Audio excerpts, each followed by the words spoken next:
رسول پر جلوہ بار سادات کرام مداحان نبی بزرگوں عزیز بچوں السلام علیکم ورحمۃ اللہ وبرکاتہ۔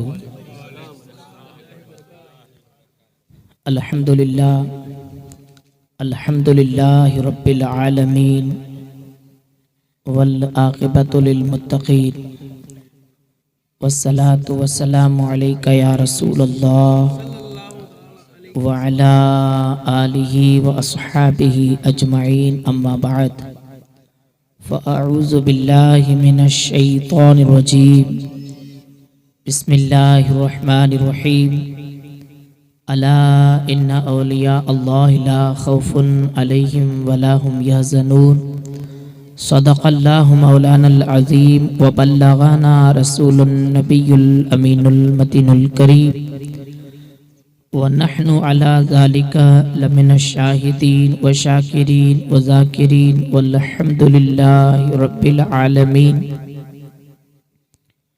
واہ کیا مرتبہ ہے اے غوث بالا تیرا، واہ کیا مرتبہ ہے اے غوث بالا تیرا، اونچے اونچوں کے سروں سے قدم اعلیٰ تیرا، سر بھلا کیا کوئی جانے کہ ہے کیسا تیرا، سر بھلا کیا کوئی جانے کہ ہے کیسا تیرا، اولیاء ملتے ہیں آنکھیں وہ ہے تلوا تیرا، ہر کے خواہند ہم نشین با خدا، ہر کے خواہند ہم نشین با خدا، او نشینت در حضور اولیاء، کوئی سمجھے تو کیا سمجھے کوئی جانے تو کیا جانے، کوئی سمجھے تو کیا سمجھے کوئی جانے تو کیا جانے، دو عالم کی خبر رکھتا ہے دیوانہ محمد کا، اور نگاہ ولی میں وہ تاثیر دیکھی، نگاہ ولی میں وہ تاثیر دیکھی، بدلتی ہزاروں کی تقدیر دیکھی۔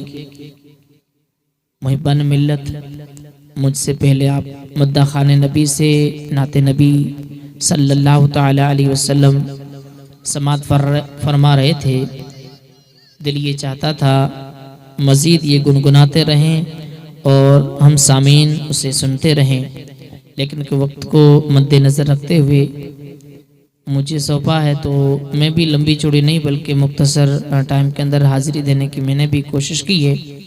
اللہ تبارک و تعالی مجھے حق کہنے اور آپ حضرات کو حق سن کر اس پر عمل کرنے کی توفیق عطا فرمائے۔ آئیے کچھ باتیں سننے سے پہلے ہم اور آپ مل کر تاجدار کائنات کی بارگاہ باوقار میں غلامی کا ثبوت دیتے ہوئے والہانہ انداز میں جھوم جھوم کر درود شریف کا نذرانہ پیش کریں۔ پڑھیے بلند آواز سے اللہم صلی علی وسیدنا و نبینا و شفینا و مولانا محمد مبارک وسلم صلو علیہ صلاۃ و سلام علیک یا رسول اللہ صلی اللہ تعالی علیہ وسلم۔ محفل میلاد کافی جگہوں پہ ہوتی ہے، لیکن کبھی کبھار ایسا ہوتا ہے کہ محفل میلاد کے اندر سید صاحب کی حاضری نہیں ہوتی ہے، اور آج الحمدللہ غوث اعظم عبدالقادر جیلانی رضی اللہ تعالیٰ عنہ کی شان میں محفل رکھی گئی ہے، اور غوث اعظم کی اولاد بھی موجود ہے، جس محفل کے اندر مقبولیت میں کوئی شک بھی نہیں۔ مولا اپنے حبیب کے صدقے میں اس محفل کو اپنی بارگاہ میں قبول فرمائے۔ علی وقار، میں نے خطبہ مسنون کے بعد ایک آیت کریمہ بڑی مشہور پڑھی ہے۔ اللہ تبارک و تعالی ارشاد فرماتا ہے الا، خبردار۔ آپ جانتے ہوں گے کسی کو تنبیہ کی جاتی ہو، کسی کو چیتاونی دی جاتی ہو، کسی کو آگاہ کیا جاتا ہو تو اس کے لیے کچھ نوٹس لکھی ہوئی رہتی ہے، عموماً لائٹ کے کھمبوں کے اوپر یا گیس وغیرہ کی جگہ پہ یہ تمام چیزیں لکھی ہوتی ہے، خبردار آگاہ ہو جاؤ۔ تو اسی جگہ پہ عربی کے اندر ایک لفظ آتا ہے جسے کہتے ہیں اللہ۔ رب ارشاد فرماتا ہے خبردار، میرے جو بندے ہیں یعنی اللہ کے مقبول بندے، انہیں نہ کوئی ڈر ہے اور نہ وہ قیامت کے دن غمگین ہوں گے۔ اس سے مراد اللہ کے ولی۔ دیکھیں ولی کی کئی معنی ہیں، ولی کی معنی دوست بھی ہے، ولی کی معنی قریب بھی ہے، ولی کی کئی معنی ہیں، تو اس میں سے ولی ایک قریب کی بھی معنی میں رکھتا ہے، قریب بولیں، نزدیک بولیں، یا سندھی زبان میں ویجھو بولیں، نیڑو۔ ہو سکتا ہے کہ میری تقریر کے دوران کوئی سندھی بھی لفظ آ جائیں گے، وجہ یہی ہے کہ میرے خیال سے یہاں سندھی برادری سے تعلق رکھتے ہیں، اور الحمدللہ میں بھی سندھی سماج سے ہوں، جس وجہ سے انہیں سمجھنا آسان رہے گا۔ تو ولی کی معنی ہوتی ہے قریب، نزدیک۔ ولی قریب، کس سے قریب؟ دیکھو یہ قریباً اس کو ہم اپنی بھاشا میں بھی بولتے رہتے ہیں۔ مثال کے طور پر کہیں شادی ہوتی ہے نا، تو بچی کے جو بالکل قریبی ہوتا ہے نا، وکیل اسی کو بنایا جاتا ہے۔ کون بچی کے قریب ہے اس کو وکیل بنایا جائے۔ یا قریبی ایک اور جگہ پہ بولتے ہیں ہم، کبھی کبھار نماز جنازہ پڑھنے کے لیے جانا ہوتا ہے نا، تو بولتے ہیں بھئی ولی کون ہے اس کی اجازت لی جائے، وہ بولتے ہیں یہ لفظ، حالانکہ ولی اس کو بولا جاتا ہے، اس کا والی کون ہے، ولی کون ہے، والی کون ہے، قریب کون ہے۔ وہ کبھی کبھار تو ایسا ہوتا ہے میت پڑی ہے نماز جنازہ گاہ میں اور ولی گیٹ کے باہر کھڑا ہے، ہوتا ہے، اللہ کرے ایسا ولی کسی کو نہ ملے، ہے نا۔ تو ولی کی معنی ہے قریب، ولی کے معنی ہے نزدیک۔ تو یہ ولی کے معنی ہے قریب، اس سے مراد یہ کہ اللہ کے جو ولی ہے وہ رب سے قریب ہے، اور رب ان سے قریب ہے۔ ولی رب سے نزدیک، رب ان سے نزدیک۔ ہو سکتا ہے کہ آپ کہیں گے کہ بھئی ولی اللہ کے نزدیک ہے، اللہ ولیوں سے نزدیک ہے، تو کیا رب ہم سے دور ہے؟ ذہن میں ایک سوال ہو سکتا ہے، کیا رب ہم سے دور ہے؟ ہو سکتا ہے کہ دلیل کے اندر آپ یہ بھی کہہ دیں کہ بھئی اللہ کی ذات تو وہ ہے، نحن اقرب الیہ من حبل الورید، رب کی ذات تو وہ ہے جو سہ رگ سے بھی زیادہ قریب ہے۔ تو رب کی ذات ہم سے قریب ہے، تو کیا ہم رب سے دور ہیں؟ رب کی ذات ہم سے قریب ہے، کیا ہم رب سے دور ہیں؟ ہوتا ایسا ہے، اللہ کی ذات بندے سے تو قریب ہے، لیکن بندہ رب کی ذات سے دور ہے۔ ہو سکتا ہے یہ میری بات تھوڑا سا مشکل بن رہی ہو، میں تھوڑا ایک دلیل دے کر کے تھوڑا سا آسانی کروں۔ ایک بندہ تھا جس کے پاس انگوٹھی تھی بیش قیمت کی، انگوٹھی جو ہم پہنتے ہیں بڑی قیمت والی تھی، قیمت بھی اس کی زیادہ تھی۔ تو ایک چور نے دیکھا کہ بھئی انگوٹھی ہے بڑی قیمت والی ہے، اور میں کسی بھی بہانے سے، کسی بھی چالاکی سے اس بندے سے اس انگوٹھی کو لے لو۔ اب اس انگوٹھی کو لینے کے لیے اس بندے نے انگوٹھی والے کے ساتھ سفر کیا، دونوں سفر کے اندر چلتے چلتے رات کا جہاں رکنا ہوا، دونوں نے کہا بھئی میں بھی تیرے ساتھ سفر کروں گا، تیرے ساتھ چلوں گا۔ اس نے کہا کوئی بات نہیں۔ رات کو جب سونے کا وقت آیا تو جو جبہ وغیرہ ہے یا شرٹ وغیرہ اتار کر کے عموماً سویا جاتا ہے۔ انگوٹھی والے نے کیا کیا، اپنے انگلی سے انگوٹھی نکال کر کے چور کے جیب کے اندر ڈال دی۔ چور رات بھر انگوٹھی والی کے ہاتھ پیر دیکھتا رہا، لیکن انگوٹھی غائب۔ اس کے کپڑے کو بھی دیکھا لیکن انگوٹھی غائب۔ صبح اٹھا، اٹھنے سے پہلے جس کے جیب کے اندر ڈالا تو اس کے جیب سے نکال کر اپنی انگلی میں ڈال دی۔ چور نے دیکھا یار رات پوری اس کی میں نے 10 انگلیاں دیکھ لی تھی، اس کے کپڑے بھی چھان ڈالے، لیکن انگوٹھی تو اس کے پاس تو تھی نہیں، اور صبح اس کے انگلی کے اندر پڑی ہے۔ کوئی بات نہیں، آج نہیں ملی تو کل تو مل ہی جائے گی، کل تو مل ہی جائے گی، کہاں جائے گا۔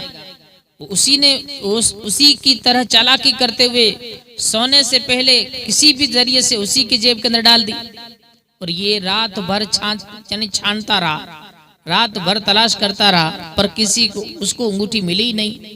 دوسرا دن ہو گیا، اس نے کہا یار تیسرے دن کہاں جائے گا، میں بڑا چالاک ہوں لیکن میرے سے تو یہ کئی گنا زیادہ چالاک ہے۔ تیسرا دن ہوا، اس نے بھی اسی طرح پہلے کی طرح ہی کیا۔ تیسرا دن ہوا تب اس نے کہا یار میں بہت بڑا چالاک اپنے کو سمجھتا تھا، لیکن تو میرے سے بھی ہوشیار نکلا، ذرا یہ بتا تو رات کو انگوٹھی رکھتا کہاں ہے؟ تو اس نے کہا رات وہ انگوٹھی تھی جو وہ تیرے قریب تھی، تو اس سے دور تھا۔ میں بات ولیوں کی کر رہا ہوں، اللہ بندے سے قریب ہے لیکن بندہ اس سے دور ہے۔ تو اسی طرح اس نے کہا انگوٹھی تیرے قریب تھی لیکن تو اس سے دور تھا۔ انگوٹھی اگر تو اپنے آپ میں تلاش کرتا تو تجھے مل جاتی، لیکن تو نے اپنے آپ میں تلاش نہیں کیا، جس وجہ سے تجھے نہیں ملی۔ رب کی ذات وہ ہے جو ہم سے تو قریب ہے، ہم انگوٹھی والے کی طرح اس سے دور ہیں، لیکن اللہ کے ولی رب سے قریب ہے، رب کی ذات ان سے قریب ہے۔ گویا کہ غوث اعظم اللہ کے قریب اور اللہ غوث اعظم سے قریب، خواجہ معین الدین اللہ سے قریب اور اللہ خواجہ معین الدین سے قریب۔ ہو سکتا ہے کہ آپ سوال کریں یار اللہ کے ولی اللہ سے قریب ہے، وہ ان سے قریب، وہ ان سے قریب، تو ہم اس کا تذکرہ کرتے ہیں تو ہمیں تو کچھ فائدہ تو ہونا چاہیے۔ یہ دھوپ کے اندر بیٹھے ہیں، آپ اپنا ٹائم نکال کر کے یہاں آئے ہیں، تو اللہ کے ولی اللہ سے قریب ہیں، ولی ان سے قریب، وہ رب سے قریب، لیکن ہمیں فائدہ کیا؟ ہاں ہر بندہ یہ چاہتا ہے کہ میں رب کے قریب بن جاؤں۔ رب کی ذات وہ ہے، مکان سے پاک ہے، زمان سے پاک ہے، جسمانیت سے پاک ہے۔ اے بندہ تو اگر رب کے قریب ہونا چاہتا ہے تو ایک راستہ یہ ہے جو میرے قریب ہے تو ان سے قریب ہو جا، گویا کہ رب سے قریب ہو جائے گا۔ دیکھو آج غوث اعظم عبد القادر جیلانی کی نام کے اوپر نیاز رکھی گئی ہے۔ میں آپ سے اگر پوچھوں نا ایک سوال کہ آپ کے لکڑ دادا کی قبر کہاں ہے، دادا پر دادا لکڑ دادا، ہو سکتا ہے کہ بڑی عمر کا کوئی بندہ ایک کوئی ایسا ہو بتا کہ بھئی میرے لکڑ دادا وہاں قبر ہے، لیکن نہیں ہوگا یار، دادا تک تو محدود ہو چکا، پر دادا کہاں ہیں، کہاں آرام کر رہے ہیں، ہمیں کچھ خبر نہیں ہے۔ کیوں بھول گئے؟ حالانکہ ہم ان کی اولاد ہیں، ہم انہی کا خون ہے، ہم نے اپنوں کو بھلا دیا، لیکن 100-200 سال کی بات اگر پوچھیں تو بھی ہم اس جواب دینے سے قاصر ہیں۔ لیکن غوث اعظم کو 850 سال کے قریب کا وقت گزر چکا، ہر کوئی غوث اعظم کی سیرت سے واقف ہے، ہر کوئی غوث اعظم کی کرامات سے واقف ہے، ہر کوئی غوث اعظم کی زندگی سے واقف ہے۔ میرا سوال یہ ہے کہ ہم نے اپنوں کو تو بھلا دیا، لیکن اللہ کے ولیوں کو ہم نے بھلایا نہیں، وجہ کیا ہے؟ ایک حدیث پاک ہے، میرے آقا ارشاد فرماتے ہیں یہ ولیوں سے جو محبت ہے نا، یہ ہم نے اپنی طرف سے نہیں کی، اپنی طرف سے کرتے تو اپنے خاندان کا بھی سجرہ یاد ہوتا، ان کی سیرت ہمیں یاد ہوتی، لیکن ہم نے اپنی طرف سے نہیں کیے تو کیسے کی؟ ایک حدیث پاک ہے، میرے آقا فرماتے ہیں اذا احب اللہ العبد ناد جبرائیل ان اللہ یحب فلانا فاحبہ فیحبہ جبرائیل، یعنی اللہ تبارک و تعالی کسی بندے سے محبت کرنا چاہتا رب چاہے کہ جے ویکتی سے یہ ہوں مارو دوست بناؤ، اینتی ہوں محبت کرو، تو اللہ تبارک و تعالی حکم دیتا ہے جبرائیل کو، جبرائیل میں نے اس بندے سے محبت کی ہے اور تجھے حکم یہ ہے کہ تو بھی اس سے محبت کر۔ اب اس بندے سے اللہ کا فرشتہ جبرائیل بھی محبت کرتا ہے۔ اب جبرائیل امین کہتے ہیں مولا میرے لیے حکم کیا ہے؟ رب حکم فرماتا ہے جبرائیل جتنے بھی ملائکہ آسمان والے ہیں ان تمام فرشتوں سے کہہ دے کہ رب اس سے محبت کر رہا ہے، میں بھی محبت کر رہا ہوں، اور تمہیں حکم یہ ہے کہ اس بندے سے محبت کرو۔ اب حدیث پاک ہے اللہ بھی محبت کر رہا ہے، جبرائیل امین بھی محبت کر رہے ہیں، اور تمام آسمان کے ملائکہ اس بندے سے محبت کرتے ہیں جس سے رب محبت کرتا ہے۔ اب کیا ہے؟ اب حدیث پاک میں ہے ثم یودع لہ القبول فی الارض متفق علیہ، پھر اللہ چاہتا ہے کہ میرے اس بندے جس کو میں نے اپنا ولی بنایا، جس سے میں نے پیار کیا ہے، جس سے میں نے اپنا قرب دیا ہے، میں چاہتا ہوں جس بندے کے دل کے اندر جگہ ہو، میرے مقبول بندے کی محبت ہونی چاہیے۔ رب فرماتا ہے میں اسی بندے کے دل میں محبت ڈالتا ہوں جس کو میرا دل چاہتا ہے۔ تو پتہ یہ چلا یہ محبت ہم نے اپنی طرف سے نہیں، بلکہ اللہ تبارک و تعالیٰ نے ہمارے دلوں کے اندر محبت کو ڈالا ہے، جس کی وجہ سے ہم اللہ کے مقبول بندوں سے محبت کرتے ہیں۔ رہی بات زندگی کی اور اللہ کے مقبول بندوں کی شانیں اور کرامتیں، الحمدللہ اہل سنت والجماعت کا ایسا شاید کوئی بچہ ہو جو غوث زماں کی کرامتوں سے واقف نہ ہو۔ اللہ کے مقبول بندوں کو رب نے بڑا مقام دیا ہے، بڑی شانیں عطا فرمائی ہے۔ ولی کی طاقت، رب حدیث پاک میں آتا ہے، رب فرماتا میرا بندہ جب میرا نوافل کے ذریعے سے قرب حاصل کر لیتا ہے، میرا بالکل وہ قریبی بن جاتا ہے، نزدیک بن جاتا ہے۔ حکم یہ ہوتا ہے کہ رب فرماتا ہے وہ بندہ ہے، آنکھ اس کی ہوتی ہے لیکن اس آنکھ کے اندر جو طاقت ہوتی ہے وہ طاقت میری ہوتی ہے۔ ہاتھ اللہ کے ولی کا ہوتا ہے لیکن رب فرماتا ہے اس ہاتھ میں جو طاقت ہوتی ہے وہ طاقت میری ہوتی ہے۔ پیر اللہ کے ولی کا ہی ہوتا ہے لیکن اس پیر کے اندر جو طاقت ہوتی ہے وہ رب کی ہوتی ہے۔ یا ہو سکتا مشکل ہو، یار یہ کیسے ہو سکتا ہے؟ اگر آپ نے کسی بندے کو دیکھا ہوگا جس کو جنات کا اثر ہو اور وہ حاضری جب آ جائے تو ایک بندے کو 10 لوگ پکڑ بھی نہیں سکتے ہیں۔ کہتے بھئی کیوں؟ ہے تو اتنا طاقتور نہیں، لیکن آج طاقت باپو آنے اندر جنات سے، جنات میں بہت طاقت سے۔ ایک بندے کے اندر جنات کی طاقت داخل ہو سکتی ہے، اس کا اثر لوگوں پر ظاہر ہو سکتا ہے۔ جب ایک شیطان کی طاقت کے اندر اتنی طاقت ہے تو مولا نے جس کو قربہ دیا ہے، مولا نے جسے طاقت دی ہو، اس کے ہاتھوں کے اندر، اس کے آنکھوں کے اندر، اس کے پیروں کے اندر طاقت کیوں نہیں ہو سکتی؟ ہاں ہے۔ آتا ہے غوث اعظم کے بارے میں، غوث اعظم فرماتے ہیں نظر تو علی بلاد اللہ جمع کا خردلۃ علی حکم اتصالی۔ میرے غوث اعظم فرماتے ہیں میری آنکھوں کے اندر رب نے وہ طاقت دی ہے، اللہ کی مخلوق کو میں اس طرح دیکھ رہا ہوں جس طرح اپنی ہاتھ کی ہتھیلی کے اوپر رائی کے دانے کو دیکھتا ہوں، پوری مخلوق۔ اور آج یہ نیٹ کے ذریعے سے لوگ جو جس کرامت کو نہیں مانتے تھے، سائنس نے بڑی ترقی کی اور سائنس نے ایسی چیزیں ایجاد کی جس کی وجہ سے بندہ جو کرامتوں کو نہیں مانتا تھا، جو معجزوں کو نہیں مانتا تھا، وہ آج کی تاریخ میں بندہ ماننے کے اوپر مجبور ہو چکا ہے۔ یہ میپ کے ذریعے سے آپ دیکھ سکتے ہیں کون سی جگہ کا کہاں کا فاصلہ کتنا ہے۔ آپ دنیا کے اندر ایک اپنی ہاتھ کی ہتھیلی کے اوپر یہ سائنس کی ایجاد کردہ چیزوں کے ذریعے سے جان سکتے ہیں کہ کون سی جگہ کہاں ہے، کہاں کیا ہے۔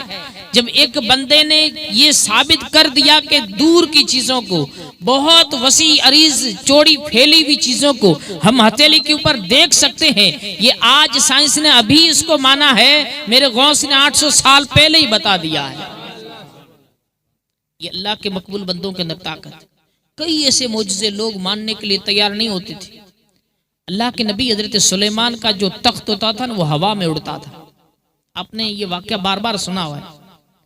ہوا کے اندر لوگوں کے ذہن کے اندر یہ بات نہیں آ رہی تھی، ایک زمین کے آدھار کے بغیر اتنا وزندار تخت، 40 ہاتھ لمبا، 30 ہاتھ چوڑا اور 80 ہاتھ لمبا، 40 ہاتھ چوڑا، اتنا وزندار، اور جس کے اوپر بھی اللہ کے نبی حضرت سلیمان کے ماننے والے بھی موجود اور آپ کی جو چیزیں پسند کی تھی وہ بھی تمام چیزیں موجود، اور وہ زمین کے آدھار کے بغیر ہوا میں فضا میں پرواز کرے۔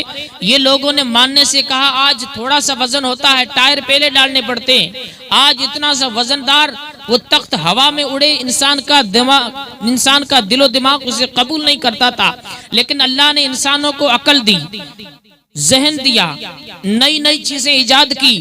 جیسے ہی جمبو جہاز تیار ہوا، آج حاجیوں سے، حج یا عمرہ کرنے والوں سے یا باہر کے ممالک کا سفر کرنے والوں سے آپ پوچھیں گے پلین کے اندر لوگ کتنے بیٹھتے ہیں، اس کے اندر وزن کتنا بھرا جاتا ہے، لوگ ماننے کے لیے آج تیار ہوئے ہاں جمبو جہاز ہے، بڑا وزنی ہوتا ہے، کئی لوگ اس میں سفر کرتے ہیں، زمین کے آدھار کے بغیر وہ فضا میں پرواز کرتا ہوا جاتا ہے۔ لوگوں نے آج مانا یہ طاقت رب نے اپنے نبیوں کو پہلے عطا فرما دی تھی۔ تو کئی چیزیں ایسی ہیں، تو میں کہہ رہا تھا ہاتھ اللہ کے ولی کا ہوتا ہے اور طاقت اس میں رب کی ہوتی ہے۔ قرآن مجید کا ایک واقعہ ہے، مشہور معروف واقعہ ہے، مجھے تھوڑا اشارہ کر دینا کب پورا کرنا ہے۔ آپ اشارہ کر دیں، میں بالکل برا نہیں مانوں گا، مجھے پتا نہیں ہے، جب برا کرنا تھوڑا اشارہ کر دینا۔ اللہ کے نبی حضرت سلیمان علیہ نبی علیہ الصلوۃ والسلام کا مجموعہ لگا ہوا تھا، محفل سجی ہوئی تھی، تو آپ کی بارگاہ میں ملک سبا کے اندر رہنے والی ایک خاتون بلقیس نام کر کے وہ آ رہی تھی۔ اللہ کے نبی حضرت سلیمان نے لوگوں کے طرف نظر دوڑا کر کے کہا، ایسا تم میں سے کوئی ہے بندہ جو ملک سبا کے اندر بہت بڑا وزنی طاقت والا وہ تخت جس کے اوپر بلقیس بیٹھا کرتی ہے وہ یہاں لے کر کے آئے، ایسا کوئی ہے؟ تو اس میں سے ایک جن کھڑا ہوا تھا عفریت نام کر کے، اس نے کہا اللہ کے نبی آپ کی تقریر وغیرہ ہے، جب یہ مجلس پوری ہو جائے گی تب تک میں لے کے آؤں گا۔ اللہ کے نبی کے اگر عام کوئی بندہ ہوتا نا تو کہتا ہاں باپو ہوں لامبو کھینچی تو جلدی آؤ جے، ہم یہی کہتے ہیں، ہمارا حال عموماً ہوتا ہے نیاز پکنے میں دیر ہوتی ہے نا تو کہا جاتا ہے بابو تھوڑی لامبی کر جو جی دے گوا میں دیر سے، ہم یہ کہتے ہیں، ہم کہا واندو نہیں تھوڑی ہاں کی ناک سے تمہیں جلدی آؤ جو۔ لیکن اللہ کے نبی نے دیکھا بلقیس تو بالکل قریب آ چکی ہے اور اتنی جلدی ہے کہ ایسا کوئی بندہ ہو، مجلس پوری تو بعد میں، اس سے پہلے کوئی لانے والا ہونا چاہیے۔ آپ نے جنات سے یہ نہیں کہا کہ ہم لمبی کریں گے تو جلدی آنا، نہیں کہا بیٹھ جا۔ اللہ کے نبی جانتے تھے میری امت کا ایک ولی اس جنات سے بھی بڑی طاقت رکھتا ہے، جس کو اللہ کے نبی کی نازل ہونے والی اللہ کے نبی پر کتاب تھی، اس کا کچھ علم تھا، قرآن مجید کے اندر اشارہ کیا ہے، وہ لے کے آیا جس کے پاس اللہ کی کتاب کا علم میں سے کچھ علم تھا۔ آصف بن برقیہ اللہ کے نبی حضرت سلیمان کا ولی ہے، یعنی آپ کی امت کا ولی ہے۔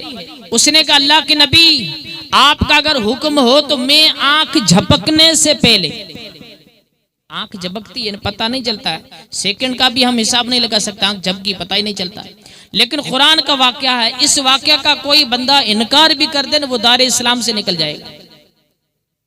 آصف بن برقیہ وہاں سے اٹھے بھی نہیں ہے، بہت دور کئی کلومیٹر، بہت بڑا وزنی تخت، قرآن گواہ ہے، اس واقعے کا قرآن دلیل پیش کرتا ہوا نظر آتا ہے۔ آصف بن برقیہ نے پلک جھپکنے سے پہلے ملک سبا کے اندر بلقیس کا تخت چھا، وہ ایک لمحہ کے لیے بھی گئے بھی نہیں کہیں، اسی جگہ پہ بیٹھے بیٹھے اللہ کے نبی کا امتی ہے، نبی نہیں امتی ہے، پلک جھپکنے سے پہلے ملک سبا سے بلقیس کا تخت حضرت سلیمان کی بارگاہ میں حاضر کر دیا۔ یہ تو تھا حضرت سلیمان کا امت۔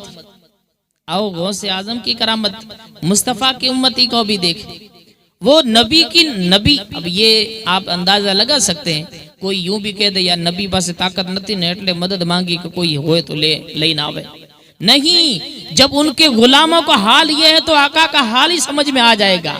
جب ان کے گدا بھر دیتے ہیں شاہان زمانہ کی جھولی، محتاج کا جب یہ عالم ہے تو مختار کا عالم کیا ہوگا؟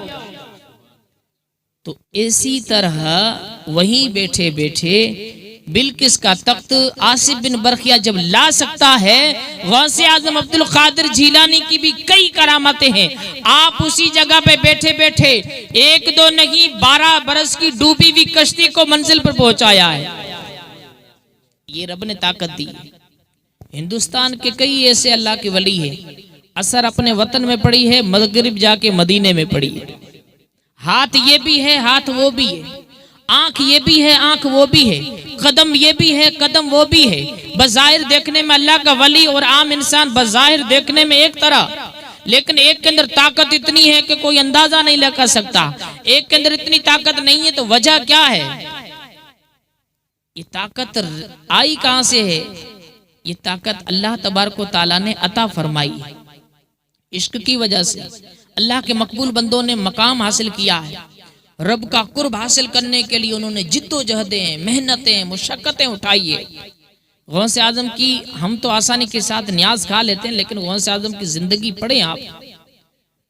غوث اعظم فرماتے ہیں میں نے 25 سال تو جنگل کا سفر کیا، کبھی کبھار پانی کے اوپر میں گزارا کر لیتا تھا، جنگل کے اندر جڑی بوٹی یا پتوں کے اوپر گزارا کر لیتا تھا، بڑی محنتیں کی ہے مشقتیں کی ہے، پھر اللہ تبارک و تعالیٰ، حالانکہ آپ مادرزاد ولی ہیں، پیدا ہوتے ہی آپ اللہ کے ولی ہیں، حالانکہ آپ کی زندگی میں آتا ہے آپ ابھی پیدا نہیں ہوئے تھے، اس سے پہلے بھی پیشن گوئیوں میں کئی ولیوں نے بتایا تھا۔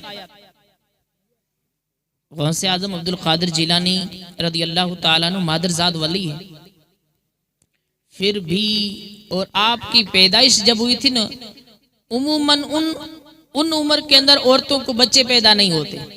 60 سال کی عمر تھی آپ کی والدہ کی، 60 سال کی آپ پیدا ہوئے، اور پیدا ہونے کے بعد جیسے ہی استاد کے پاس بٹھایا گیا، استاد نے پڑھایا، بیٹا پڑھو بسم اللہ الرحمن الرحیم، بسم اللہ تو پڑھ لی، لیکن آپ نے الف با تا یا الف بے تے اردو انداز میں وہاں سے شروع نہیں کیا۔ میرے غوث نے بیک وقت اسی جگہ پہ بیٹھے 18 پارے سنا دیے۔ تعجب تو استاد کو ہوا کہ یہ پڑھنے آیا ہے یا پڑھانے آیا ہے۔ آپ نے فرمایا میری والدہ کا دستور تھا، جب تک کہ والدہ قرآن کی تلاوت نہیں کر لیتی تھی دنیاوی کام نہیں کرتی تھی۔ میں نے والدہ کی اس ادا کو سن کر کے مجھے زبانی یاد ہو گیا ہے۔ پتہ یہ چلا اولاد کے اوپر ماں باپ کا اثر پڑتا ہے۔ یہ ابھی جو اسرائیل فلسطین کے اوپر جو حملے کر رہا ہے نا، اسرائیل کے اندر عموماً جو بچے پیدا ہوتے ہیں نا وہ ذہین ہوتے ہیں، ہوشیار ہوتے ہیں۔ وجہ کیا ہے؟ ایک امریکہ کا سائنسداں تحقیق کرنے کے لیے نکلا کہ بھئی یہ اسرائیل جو لوگ ہوتے ہیں اتنے ہوشیار، اور ہمارے بچوں کا حال کیا؟ کوئی رمکڑا ہوتا ہے تو کھولتے ہیں، کھول کے دیکھتے ہیں کہ اس میں کیا ہے، لیکن اسرائیل کے اندر جو بچہ یہودی بچہ جو پیدا ہوتا ہے نا، وہ رمکڑا کھول کے دیکھتا نہیں ہے، بلکہ وہ یوں کہتا ہے کہ اس نے وہ بنایا تو اس سے میں کئی گنا زیادہ آگے کوئی اچھی چیز بناؤں۔ اتنا ذہین ہوتا ہے۔ وجہ کیا ہے؟ تو ایک عقل مند نے کہا کہ بھئی ہمارے عموماً جب عورت کے پیٹ میں بچہ جب آ جاتا ہے نا، حمل ٹھہر جاتا ہے نا، تو اس کو ہم نوکری سے ہٹا دیتے ہیں، بوجھ والی کوئی چیز اس کے ذہن کے اوپر نہیں دیتے، اس کا بالکل دماغ ہوتا ہے نا وہ فریش رکھتے ہیں، یوگا کسرت وغیرہ کرنے کے لیے اسے چھوڑ دیتے ہیں۔ پھر بڑے بڑے سائنسدانوں نے جو داخلے گنے ہیں نا، اس داخلوں کے اوپر اس کا دھیان جاتا ہے، اور وہ عورت اکیلی روم کے اندر بیٹھ کر کے بہت ساری سائنس والی چیزوں کے اوپر تحقیق کرتی رہتی ہے۔ پتہ یہ چلا اس تحقیق کا اثر جو ہوتا ہے نا وہ بچے کے اوپر پڑتا ہے۔ میرے غوث اعظم ماں کے پیٹ میں تھے، ماں تلاوت بھی کیا کرتی تھی۔ ایک سائنسداں کی ماں جب تحقیق کرتی تو اولاد کے اوپر اثر ہوتی ہے، ویسے غوث زماں کی والدہ قرآن مجید کی تلاوت کرتی تھی، اس کا اثر بچے کے اوپر پڑا، جس کی وجہ سے آپ پیدا ہوتے ہی 18 پارے سناتے ہوئے نظر آئے۔ اس لیے آج بھی سائنسداں کہتے ہیں، ڈاکٹر لوگ کہتے ہیں کہ حمل اگر عورت کے پیٹ میں ہو تو اس کو زیادہ بوجھ والی یا دکھ تکلیف والی بات نہیں بتانی چاہیے، اس کا اثر جو ہوتا ہے نا وہ بچے کے اوپر ہوتا ہے۔ تو غوث اعظم عبد القادر جیلانی رضی اللہ تعالیٰ عنہ کی بے شمار شانیں عطا فرمائی رب نے، بے شمار ان کی کرامتیں ہیں۔ تو مزید وقت کی گنجائش کی وجہ سے میں اپنی بات کو یہیں ختم کرتا ہوں۔ اللہ تبارک و تعالیٰ کی بارگاہ میں دعا کریں مولا ہم سب کو غوث اعظم کے فرامین کے اوپر عمل کرنے کی توفیق عطا فرمائے۔ وآخر دعوانا الحمدللہ رب العالمین۔